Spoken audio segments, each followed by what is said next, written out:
Hello, I'm David DeCosmo. Welcome to ECTV Live. My co-host Westy Fender is off this week. We continue a program series that started last week as we talk about Earth Day related activities. Remember that we're celebrating Earth Month, not only Earth Day specifically. And joining us on today's program is Mark Murphy, who is Director of Sustainability at the University of Scranton, and that title threw me last year, so I'm going to tackle it right away. What does the Director of Sustainability do? Well, one thing, I try to raise awareness to sustainable activities and projects and events on campus, sustainable practices and habits. It could be energy savings as far as using energy-saving light bulbs, water conservation, using water conservation methods as far as shower heads and sustainable aerators and not watering your lawn too much, that sort of thing. And then also interacting with our students as much as possible, because they're the reason why the University of Scranton is here, is to try to get our students to buy into this, know about this, be experts in it, and be leaders in it in the world. And we're doing our best to get to that point. And you're still here, so you've been sustained for an entire year since we saw you last. So that's good. I've been sustained for 1 year, but I've been at the university for 28 years. So I've run into a lot of students, and it's an exciting place to work. Well, it's a great place to turn to talk about Earth Day, or as I call it, a Earth Month related activities. As a matter of fact, you brought this chart along. We're going to talk about all of these things, which actually started in March. So here again, maybe I should go beyond Earth Month, or Earth months. On the other hand, I guess you would agree, Mark, that all months should be Earth months in terms of us recognizing our environment, its importance, its maintaining it, keeping it clean, that sort of thing. So it's good to see, in my opinion, a laundry list of events like this that are truly designed to, improve the quality of life for everybody in our area. But let me turn it around so I can look at it myself, and we'll take a look at a few of the dates. And let's talk about a couple of things that already have happened. In March, I just read here. March 8th, Yeah, go ahead. March 8th, we had a viewing of the Al Gore movie, an Inconvenient Truth sequel, Truth to Power. And during that movie, we had it screened on campus. There was a research project that went along with it, so that we had a questionnaire of what people thought about sustainability and the movie beforehand, and then they answer the questions again afterwards. And that's a project that's being done in the psychology department by Dr. Nolan and some students within her program. Did you find some changes in opinion from before the movie to after? We haven't analyzed all the results yet. However, I was at the movie because I do try to support all the events we have on campus that are like this, and it was a rather powerful movie. It was very timely. There was 10 years of information that Al Gore brought up, and it really makes you think. It's a movie that I would recommend that you should go see it with respect to our planet. I'd be interested in hearing the results of that comparison to the before and after opinions. But that was March 8th. March 22nd, shrub and tree planting workshop, Penn State Master Gardeners.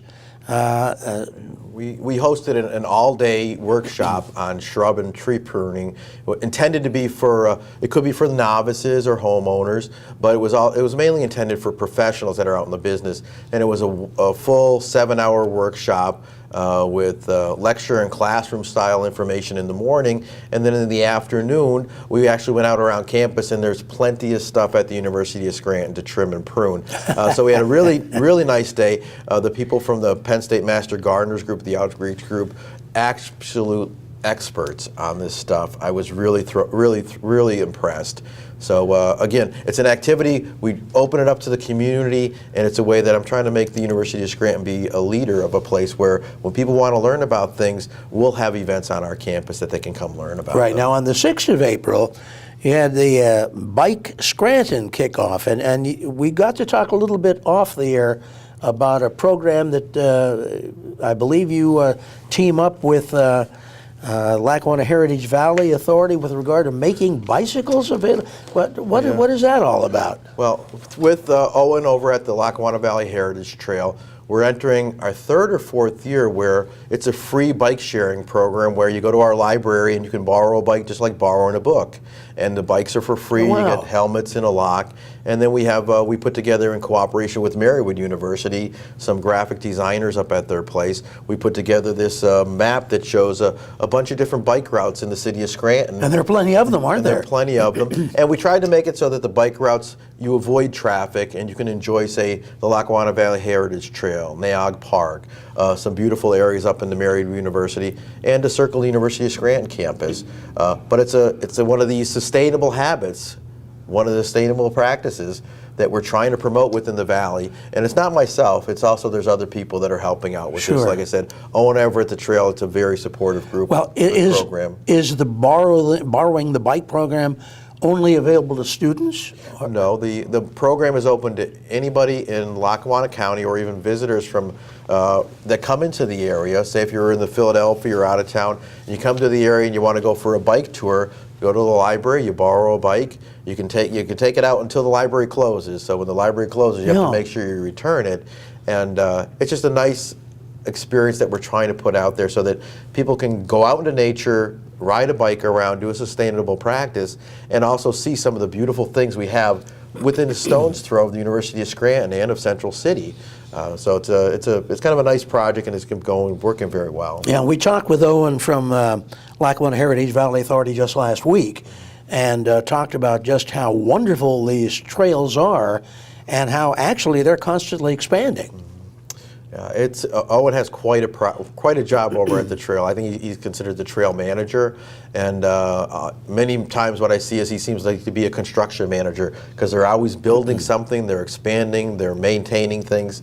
It's pretty impressive as far as right here in the city of Scranton have that wonderful asset. And we also talked about the idea that, like at Steamtown, you visit Steamtown, and one of the first things you notice before you get inside the complex is license plates from all over the country. People are coming to our area to enjoy Steamtown. There's so many more things right here in the greater Scranton area that can be enjoyed if you know that they're there. And the odd thing with the University of Scranton is sometimes we get a large number of students that don't wander off of campus that often. So the nice thing about the bike program is we put the maps out there. Instead of them borrowing a bike and then not knowing where to go with it, they borrow the bike and they can go for an hour to 2 hours on a path that will take them through the city of Scranton, through the trails, over near Scranton Preparatory, up to Naog Park, or even to Marywood, and then brings them back. So they're not just taking a bike and then don't know where to go with it. And then we also point out some very key features along the way. And getting back to the schedule of events, the 16th through the 24th of April, you've actually had, I'm not sure how this works out, an environmental art show? I think this is either our 9th or 10th year doing this. It's in the Heritage Room. It's the upper floor of the Weinberg Memorial Library. One of our professors over there, George Alicio, has been running it. And matter of fact, I just dropped off 4 of my novice sort of artwork for George to help support his program. But he does a beautiful display of the artwork up on the 4th floor. We're talking about photographs, Mark? Or? Could be photographs, we've had sculptures, we've had paintings, all sorts of things. But it needs to have an environmental theme. Right. And the nice thing is it raises awareness to our environment. It gets people participating and involved with it. It's a really nice program. The other thing we do have is it goes along with that. We have an environmental photographer, Joe Joseph, from the New York City area, and he's going to be at the University of Scranton on Wednesday, April 18th at 4:30 in the Heritage Room of the Weinberg Library, and he's going to talk about his expertise in environmental photography at the University of Scranton. And that's a program that's working from Dr. Jessica Nolan and George Alicio in the library.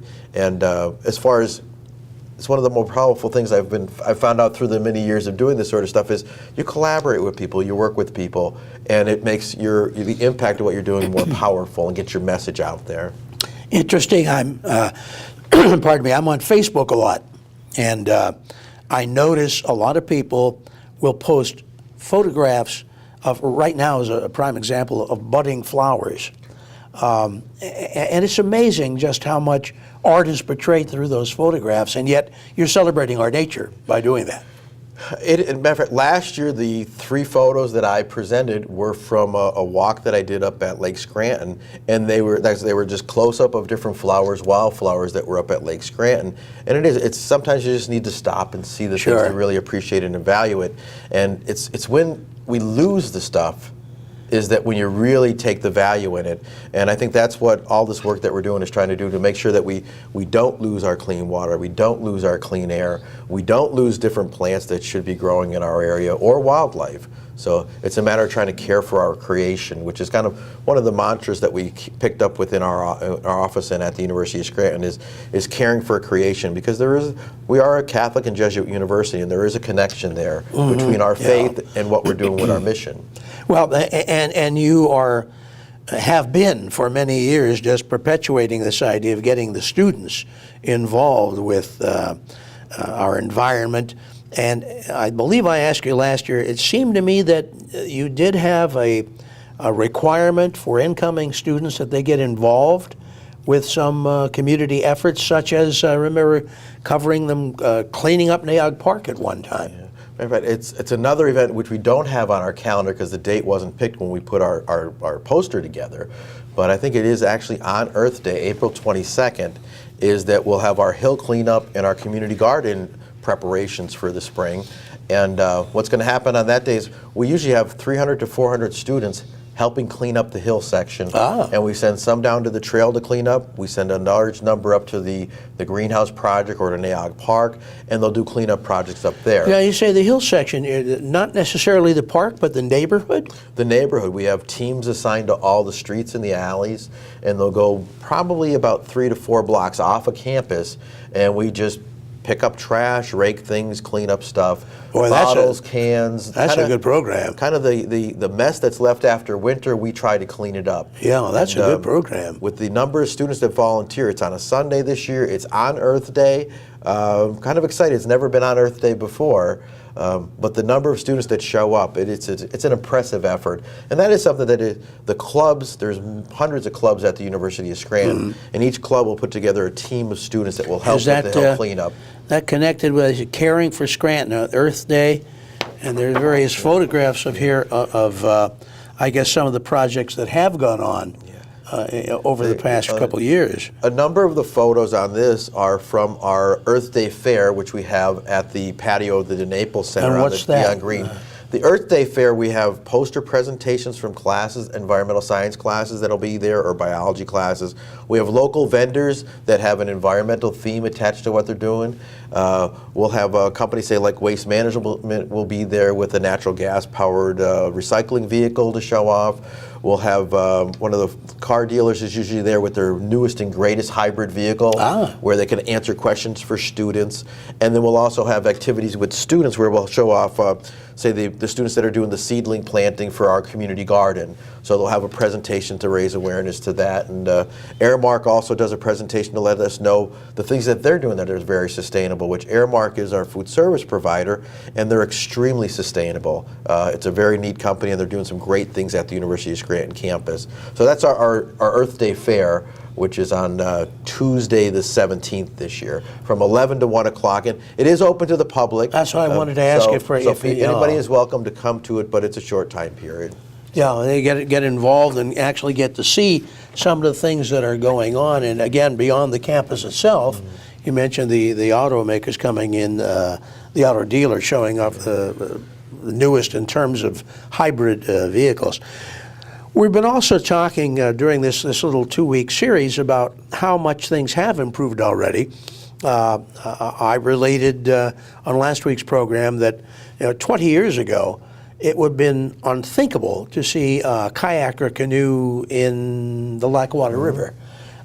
Maybe a couple more in the Susquehanna, but now that's become commonplace. We learned that the Lackawanna has become a prime trout fishing stream.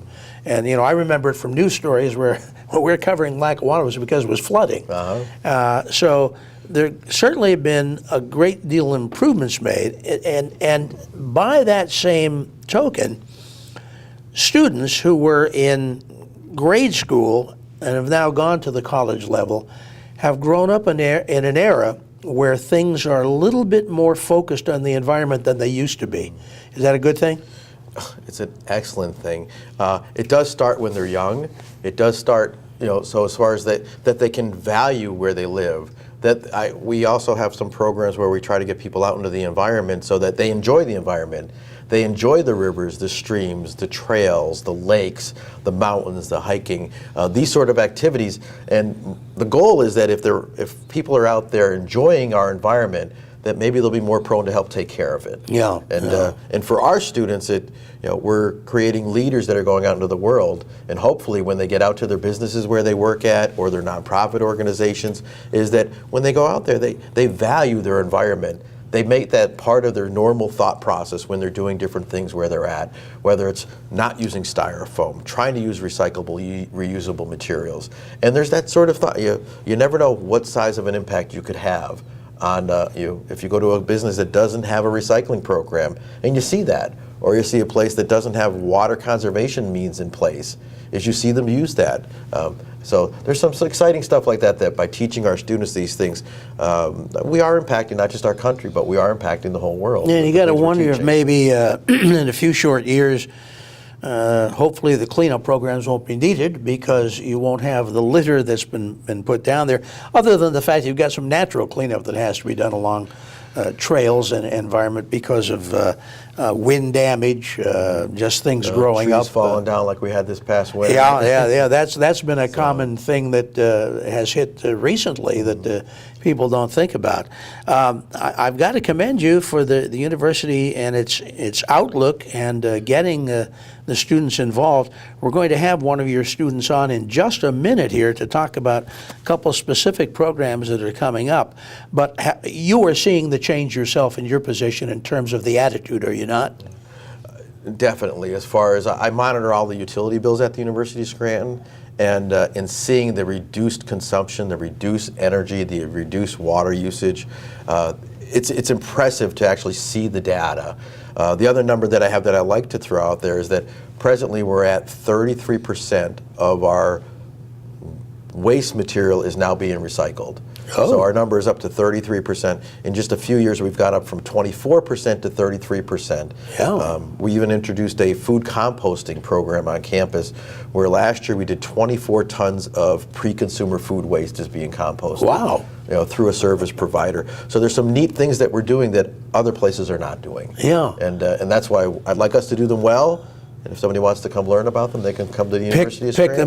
Pick them up from your leadership. Mark, that's really great, and we're going to have one of your students come on in just a moment. I want to just remind everybody who's watching that while we're talking today about some specific events that the University of Scranton will be offering in terms of Earth Day and Earth Day related activities, that there may be something in your own neighborhood that you ought to be aware of. So, watch your local paper, check with your community, your borough, your city, your county, to find out if there are cleanup efforts going on that you might be able to get involved in. And certainly if you can get the young people involved in it, all the better yet, because that is learning that you'll never regret. And speaking of getting young people involved, Brandy Cristiano is with us, and she is you're a student at the university, but you're taking environmental science, yes? Yes, my major is environmental science. Okay, and you are specifically involved with a couple of the Earth Day related activities that are coming up.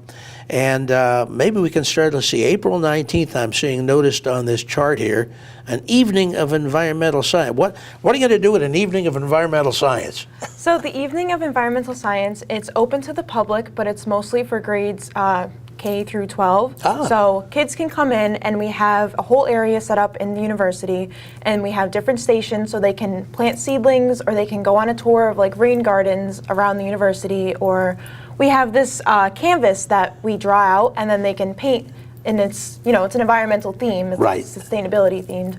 So it's just something to get the community involved, and it's a great program. Like, the kids have tons of fun.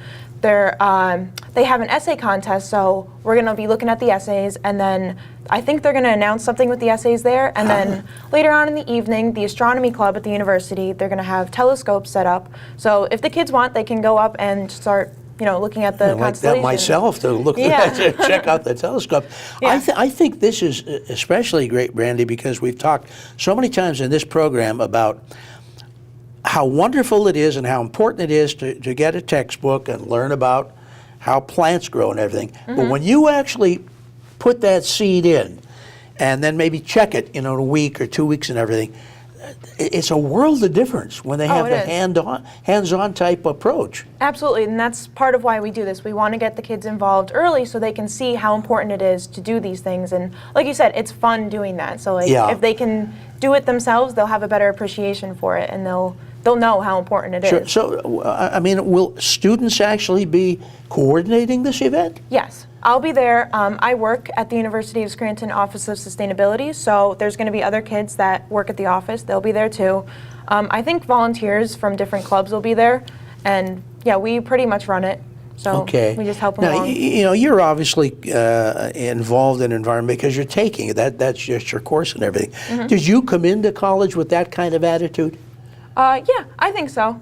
I knew I wanted to be an environmental science major. I wasn't exactly sure what I wanted my career to be yet, but I definitely already had that attitude because my high school did a lot of that kind of stuff. So, yeah, again, starting early, it really makes an impact on what you want to do. That's what I asked Mark about, whether or not he's seeing this change in attitude, kids who have now grown up with more of this hands-on approach, more of an appreciation for the environment to start with. Absolutely. And something you'll then hopefully hold on to. Yeah. And whether you take it as a course or not, that you hold on to it. I'm looking again, April 28th and 29th. The 29th, you should be celebrating my 49th wedding anniversary, but instead you're going to have a used book sale. Well, maybe there'll be a romance novel there at the library. Tell me a little bit about that. So the library, they just, they take the old books that people don't read anymore. They're a little beat up, and they put them out for sale for a lower price, and then people can buy them. And this is just a really great event because it gets the books that people don't use all the time back into the cycle. So it's not, we're not throwing them out, we're not burning them, we are recycling them, and people are getting use again out of them. Yeah, well, when you think about it, and you get a good book or a good novel, you can enjoy it, but are you going to reread it? Chances are you're not. Yeah. So far better that you would share it with someone else. Absolutely. And get them to read it. I meant to ask with regard to the evening of environmental science and where you're going to have the kids come in and do the planting and things like that.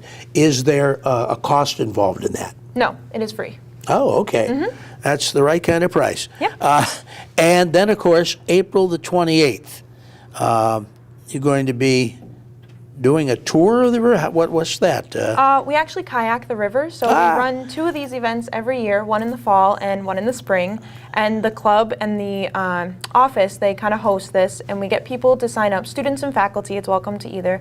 They sign up, and then you have to get your own transportation there, but we go to the Susquehanna River and we kayak, I think it's 3 or 4 miles down the river in either the morning or the afternoon. And we just do that because it's a great way to get people out into nature and appreciate nature, and hopefully if they see how beautiful nature is when they're doing something instead of sitting on their phones or something, it'll help them, preserve it.